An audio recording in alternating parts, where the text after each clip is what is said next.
Done. Start. So, yeah, Kabir, the first question what I want to ask you is, like, when you first heard about lockdown, what you were physically doing, like, what were you doing actually, and what are the thoughts running in your mind? What's happening? So when I first heard of lockdown, in fact, I wasn't in Bombay. I was in Delhi, and I just packed my bags and I came back home to Mumbai. Yeah. And at that moment, I was not. I was working on some project that was a film that I was completing called Dali. So that was what was happening at that moment, and I was. I think it was just the last bit that was left. So, when I came back to Bombay, obviously because of the lockdown, because of the quarantine, a lot of offices were shut. So it was a little difficult for me because it was the last 5, 7, 10 days of work, for the film. So it was a little difficult for me because I knew that, we were like literally at the last leg, and I felt like, if things are going to get stalled now, it will not be good, etc., etc. So those are the thoughts that were going on in my mind, really. But I think thankfully the film got completed in due time, and then of course subsequently I started writing Hangout, and Hangout was based on my relationship with a girl that I'd broken off with late last year. So it was based off that, and it was very cathartic because in a sense I was pouring my heart out on paper and I was trying to move on, in my love Yeah. life in a sense.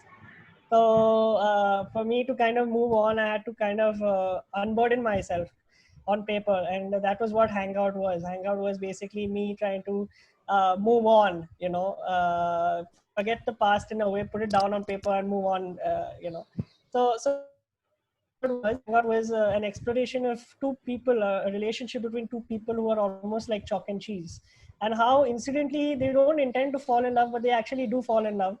And it was never meant to be that these two people who had started off as a casual couple will fall so deeply head over heels with each other, but it just so happens that things just happen, and they fall in love, and that's basically the story, and it's a very simple story. Of course, the initial draft was a lot more complex in the kind of emotions I wanted to depict, but because of production kind of constraints that the lockdown would kind of impose on us, I was forced to dilute it and simplify it in a way that it was more achievable in these times, right? Production wise and creatively also. So that is what Hangout was. It's a very short, sweet 13-minute love story. In fact, it's my first film which I would consider so-called commercial, because all the other films that I made are very experimental, very avant-garde, very art house. But this was one film it's my first film in Hindi, and it was the first film that I said, I'll do something, with some masala. So that is what it was. That is what it was. I mean, it's very interesting that you use the word cathartic. Like, there's an interview with Ari Aster. Ari Aster used to say this, like, when he's making Midsummer, many people asked him, like, what is the ending of Midsummer? How is it related to you? What are you Yeah, trying to say? Then he says, he has the same word. He says, it's coming out from me. It's the same. Like, Midsummer yeah, was also, maybe, like, Ari Aster wrote Midsummer just to get out from the breakup, just to get out from the right. mood of what's happening. So that's Midsummer, and now it's Hangout. They're two different versions of the Yeah, same expression, right? So how do you deal with yeah. it? Like, Well, why did you choose this genre? I don't know whether Hangout is half as complex emotionally, or half as deep as Midsommar. But yes, I have tried to keep it personal. Okay. Try to keep it as personal as possible. Of course, the characterizations that I've created are not exactly me and my girlfriend, or reflections even, or shadows of even the two of us. But uh, I mean, they are inspired in a way from my life and my relationship. So yes, of course, that is true. I mean, no art can be truly created without pain and heartfelt pain of the filmmaker, and a certain kind of integrity and honesty that the artist has in his display of his emotions. And the more honest and true you are to yourself in kind of expressing your experiences on screen, the better obviously the film is, because then you're, at the end of the day, we as human beings, all of us in this world, are somewhere the commonalities that really connect us. And there are, by the way, there are more commonalities than differences. The commonalities and the common thread that runs through all of us, that unites us all, is our emotions, right? We all feel certain emotions. We feel love, hate, jealousy, anger, um, uh, guilt, regret. These are human emotions that we all feel. And the moment you get true to your own emotions, you have an audience that will obviously be able to relate to your emotions, because they feel we may feel that we're different because of our class, caste, gender, etc. But somewhere at the end of the day, we've all got these very human instincts, right, which are innate to all of us, biologically and socially innate to all of us. And therefore, if as artists, if we're true to our emotions, there's always an audience that can relate to it and can see themselves in the film that you're making. And that's the most important thing. That's the most important part of being a filmmaker or a storyteller, that it's about how well you can capture complex emotions, and how well you can capture complex relationships and dialogues and conversations between two people or more. Okay. Uh, another like I would like to ask you, like, how is art relevant to you? Like, what is the relationship between you and art? The connection between you and art? Well, the fact of the matter is, artists and intellectuals in this country are not respected, and I wonder why. Because people don't. They somewhere people, I think, miss out, and they somewhere fail to see the relevance of art in today's times, especially. Right, art expands the boundaries of human consciousness in a way that it kind of shows people it kind of it kind of shows people that different worldviews can exist, and expands the language of kind of a universal conscience, right? It expands it in a way that we know that certain it is only through artists and through their experience and their expression that we know that there are different ways of thinking and different kinds of worldviews that people come from, because artists tend to usually have very strong opinions, or at least have deep reflections on the times and the kind of people that they've been meeting. And everything is seen from a certain kind of observational vantage lens, right, where they study people, they study landscapes, they study a certain kind of milieu, right? And when they express that through their art, what they're essentially doing is that they're exposing other people who see their art to their way of thinking and their way of seeing the world. So you are exposed to different perspectives, and when you're exposed to different perspectives, the way and the boundaries of seeing the world extend, right? There's not, you're seeing a different kind of worldview. In a way, you're seeing a different kind of True. worldview. And when you see a different kind of worldview, you realize that these categories that we essentially make to draw lines between people, to discriminate between people, those those those lines, you realize those categories and those boundaries that we create, those are all invalid.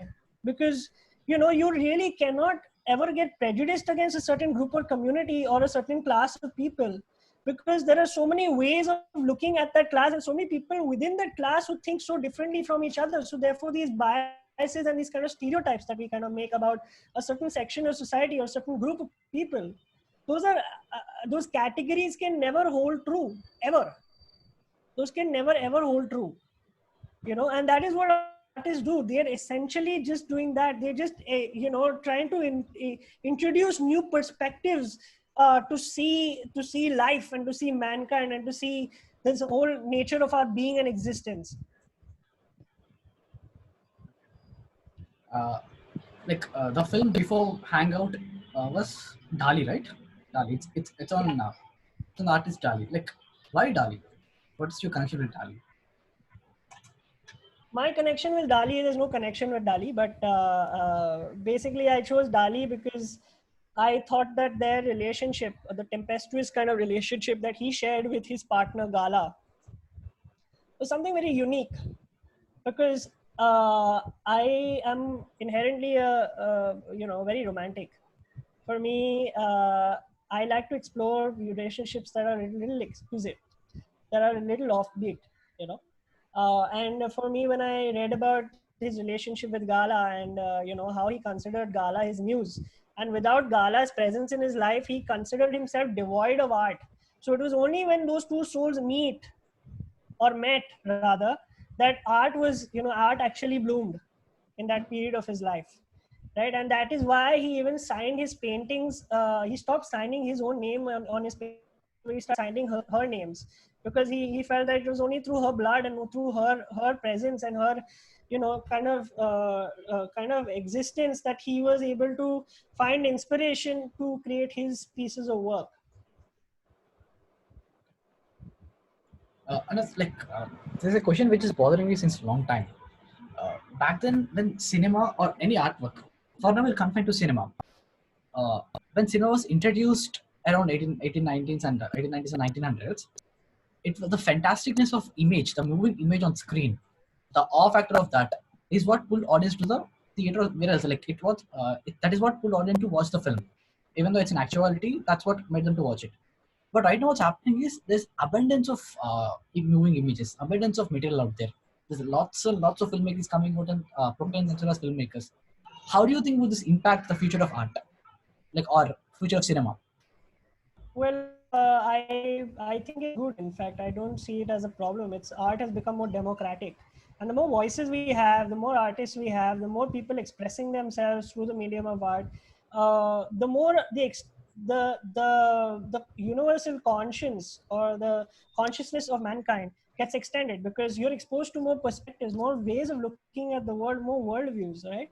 So this entry barrier, so to speak, that has been lowered, because now we have an influx of different kinds of technology that kind of enables everybody to become a filmmaker in their own right, is actually a good thing, because it's making people creative, making people want to express themselves more. So it's becoming more democratic. I think the democratization of art is one of the greatest gifts to mankind. And why shouldn't it be? Why should only the privileged few elite class of people, only who can only afford a camera or to have a set, why should only those people be able to tell stories? यार हम सब में एक कहानी छुपी है, और वो कहानी है, वो पर्सनल है, सबकी कहानी है. Everybody's had a colorful life in their own regard, and why shouldn't you express and tell other people about your life, and so that people understand that beyond an impact there is an intent.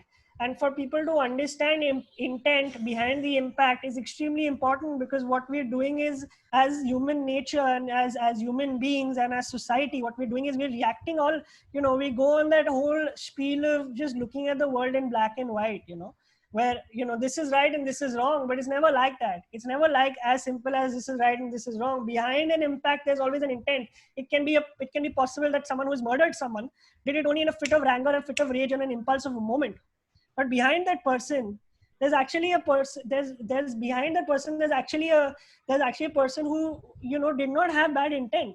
It was just that momentary anger or that momentary fit of rage, that therefore it goes into a gray space. You can't say this person is completely black. You can see he's dark gray even if you want to. You can't ever say anybody's completely black. There's nobody completely black. So the whole thing is to understand characters and to understand human beings.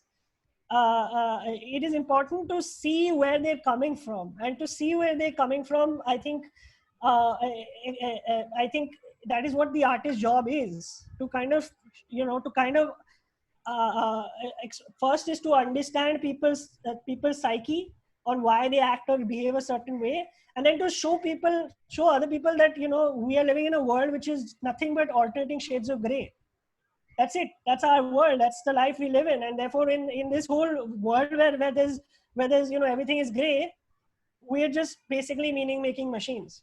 That's what we're doing. We're just finding meaning and purpose, giving our life meaning for this momentary 70, 80 years that we put ourselves on this planet. So therefore that is what the artist's job is. And the democratization of art is, I think it's brilliant, because now artists are showing that there are multiple faces and multiple shades to any personality or any person. And people are understanding, when audiences or people who are art enthusiasts, they look at a piece of art or watch a film, at least a film with more amount of depth in it, they start to understand human behavior, is what I think. And they start to understand human behavior and they go into this psychology behind human behavior, and that's when they quit that blame game. Ye sahi hai, wo galat hai, all that kind of chutyap that we keep doing. They quit that. Okay. Okay. Yeah. And there's this conversation which happens in our college, man, our film school. It's unending conversation. Okay, it'll be happening every time. Uh, a film which are being made now, when everyone start making films, what happened is films which are being made, they're very theatrical. Like these films can be shot in a theater, like can also be work as a theater play, a stage play. It's not cinematic enough. So what do you think about the word cinematic enough? Well, the difference between a play and a film is essentially, what I understand is the atmospherics. The atmospherics is the world building that you're doing, right? Which is different from the world building that you do on a stage. The world building that you do on a stage is very limited. In a film, you're trying to create an entire landscape, an entire world, an entire atmosphere, where the audience, when they're watching the film, they want to be in that world. They want to be in that setting, in that milieu that you've created. They want to smell that film. They want to be in that world. They want to smell the air of that place. So if you're watching a Masan, you want to be on the ghats, yeah. You want to be on the banks of the Ganges and Varanasi, and you can actually smell the earth of that place. So it kind of takes over your imagination and puts you in that immersive kind of journey where you are immersed not just in the journey of the character, but in that world itself. You want to be in that world, as opposed to you're watching a theater, a stage which has its own kind of charms, but the amount of the world building that you can do is limited, because all you can do is just prop it up, but you can't create the you can't create the smell, or you can't create the tangibility of the rocks, or you can't use the textures of the rocks, or you can't use the I think he's stuck. Doesn't it? actually be there and shoot in that place, and the audience will be receptive to that location and want to be there Kabir, you're in that stuck. space. Yeah, you're fine. Yeah, You're you good. can see Yeah, that. yeah, I can. Yeah. Yeah. So yeah, uh, and the next we'll go to the next question. No? Like, how did this pandemic affect you as an artist and a filmmaker?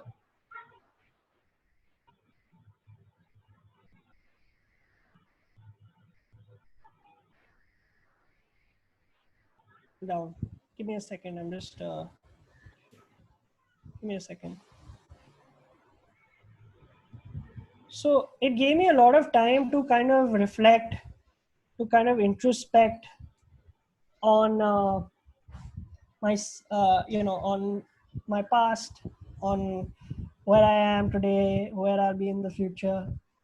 It kind of psychologically affected me a lot. I was not in the best emotional state also, but it was good because it kind of inspired me to write more.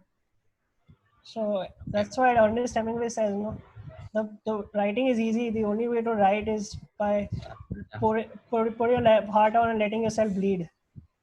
Oh yeah. Yeah. Okay. And like, what are your methods to write in this pandemic? Like, is there any difference between how you write before pandemic and after pandemic, or during pandemic? No, not really. The only difference is, I think it's the same. I don't think there's any difference. Of course, now there's been more reflection. So अभी जो Uh, मैं लिख रहा हूँ थोड़ा सा ज़्यादा philosophical हो रहा है. But बाकी बाकी तो लिखने का जो तरीका है वो वही है. Subjects थोड़े बदल गए हैं. बाकी जो लिखने के तरीका वही रहा है. okay. Uh, like, are there any particular artist or an artwork which inspires you the most? Like, right from the beginnings of artwork and now, till now.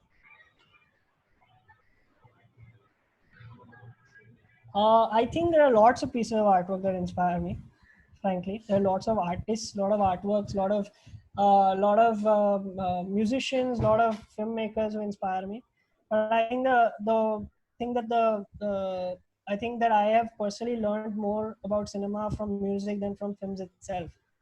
You know, because every film kind of has a certain kind of rhythm to it, and it's not any different from the kind of rhythm that you see in a piece of music, where you see certain kind of emotional transitions or changeovers, and it's the same kind of ups and downs that even you see in a film, right?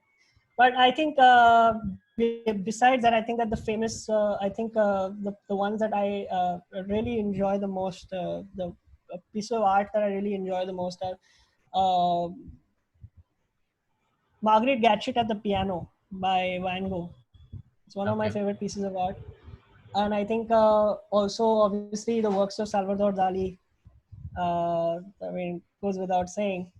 but works of Salvador Dali, the works of Picasso, the works of Monet and Manet both, and of course the works of Basquiat, and I think Frida Kahlo, of course. Uh, yeah, I think these guys, and there's also um, from filmmakers. I think it's Andrei Tarkovsky and Wes Anderson, right? Wes Anderson, So yeah. these two, yeah, And you're talking about music and cinema, rhythm of cinema. And the only thing which I can remember is Stanley Kubrick. Stanley Kubrick says it right. yeah, A film has yeah, to be yeah, yeah. more than But music than cinema. then like fiction, it should be Yeah, it should be more like music than like fiction. It should be a progression of moods and feelings. That's what he said. true, You're right. true. So, like, I want you to talk about The Shining, because the life of The Shining, the characters, like, what's happening in Shining is nothing much different than what's happening to us right now. We're all inside closed. Hmm. So, I want to talk about the film Yeah. Shining. Like, what do you think about Shining? So I'll tell you very honestly, I've seen Shining very, very long ago. So I'm not equipped Okay, right now to talk about Shining. But what I did see recently was I saw it about 1 week ago. I saw Eyes Wide Shut. okay, yeah, that's a Like great you film. know, Yeah. Eyes Wide Shut, of course, it's a great film. Mm. But the thing is that I haven't seen Shining in a really long time, so I don't really remember. I've seen a bunch of films and I have a very poor memory. So I'm very sorry I can't answer this question. Okay, it's fine. So Yeah. yeah, So, like, you said you like Tarkovsky very much, and Tarkovsky yeah, and Wes Anderson. yeah. Why Tarkovsky? What's so great in Tarkovsky? So Tarkovsky is again in the kind of line of thinking that I kind of follow. He's an idealist. He's an existentialist. He's not a materialist as a um, as many socialist filmmaker, Marxist filmmakers. He's not someone who is a materialist. He's someone who is a more spiritual kind of way of looking at the world, a more philosophical way of searching for truth that I like, in his works. That is that he believes that there's no truth that exists beyond the confines of the mind and the kind of linguistic understanding that people have that defines what their truth is, and obviously the broader their linguistic senses, or the broader their vocabulary is, that defines what the truth is. And there's no real truth. Of course, there's a ground reality that exists. Nobody can ever know what that ground reality is, because everybody is trapped within the lenses of their own mind, and the lenses that their linguistic sensibilities create for them. So the point is that he has that kind of very idealistic way of looking at things, whereas a materialist, like a Marx, Marx and a Hegel kind of contradiction is that Hegel was an idealist and Marx was a materialist. A materialist way of looking at word is that there is a truth. There is a truth. There's an absolute truth. I don't believe in an absolute truth. I'm a skeptic. I don't believe in an absolute truth. I believe that yes, there are dark gray and light gray, but there is no black, white. There is no absolute. Or even if there is an absolute, there is no way to find what that absolute is, because there are different sources of news. Because knowledge is also not objective. There are no different sources of news that will tell you different things. How does one ever know what the truth is? Okay. Right? Truth is always a perception. Truth is always a perspective. There is no absolute truth.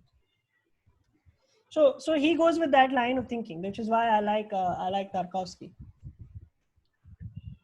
When in my film school, personally, I've seen many people who hate watching Tarkovsky films because if they feel it's very slow. It's So very slow. what do you say? Like, what do you say for them? Like, what do you say to them? Because I asked many of my friends to watch Tarkovsky, Starker, or Solaris, many films, but no one has watched it. Yeah. So the thing is, there's a quote, right, which says, "Life comes in fragments, but the judgment is always about the total." I think it's like that. I think watching a Tarkovsky film is exactly like that. It comes in fragments, but the judgment is always about the total. You take an emotion out of those films because you are in that world for those, and his films are really long also. So Yeah. you are in that world for that period of time, and it takes time for that for you to first immerse yourself in that world, and then the feeling that's lingers on after you get out of the Tarkovsky film. It stays with you. That feeling stays with you, and it kind of grows on you. So it's always about the emotion. It's always about being in that atmosphere. The atmospherics of his films are very mystical in a way. So that is what the charm of watching a Tarkovsky film. You have to watch it till the end to actually appreciate it. You can't watch half of it and think that it's a walkie film. It's a walkie film. There's a certain kind of poetry to it. And to understand a piece of poetry, you can't read two paragraphs. So read the whole piece of poetry for you to get the emotion. It's an emotion, yaar. It's not any cerebral kind of thing कि यार हर line मुझे समझना है. मुझे पूरी जो film देख के जो emotion आता है और मुझे जो experience आती है, वही तो है film. वही तो है. उसकी जो beauty है, वही तो है. It's a poetry, यार. Yeah. And the final question for today, like, how did you evolve you as an artist during this lockdown? How did I evolve? Um, there were lots of questions I had.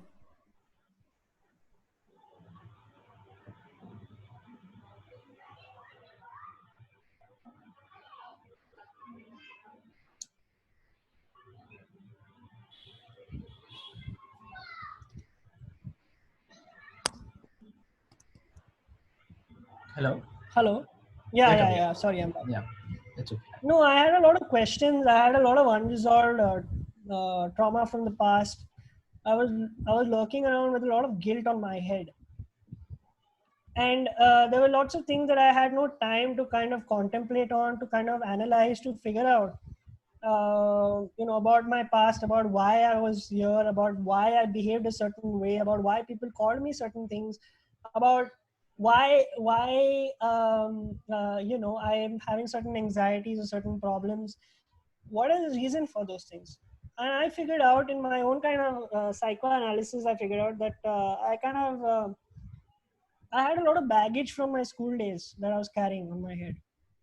And I'm being very candid with you, but uh, I had a lot of baggage from my school days that I was carrying around because I didn't have a very good time in school, and those were affecting my relationships in these times, or not just these times, but in after school, whatever relationships I made, I always had a certain kind of prejudice towards them, or I was a little insecure about all of those relationships because I had seen a certain kind of people in school and met people who were not very nice, or at least were not very nice to me, and all of that prejudiced me and all my relationships after that, where I was a little emotionally distant from people because I was afraid of getting hurt or dejected, right? So that anxiety always stayed. So I always, there had been no point in my life where I'd gotten this free time of 3 to 4 months to heal myself.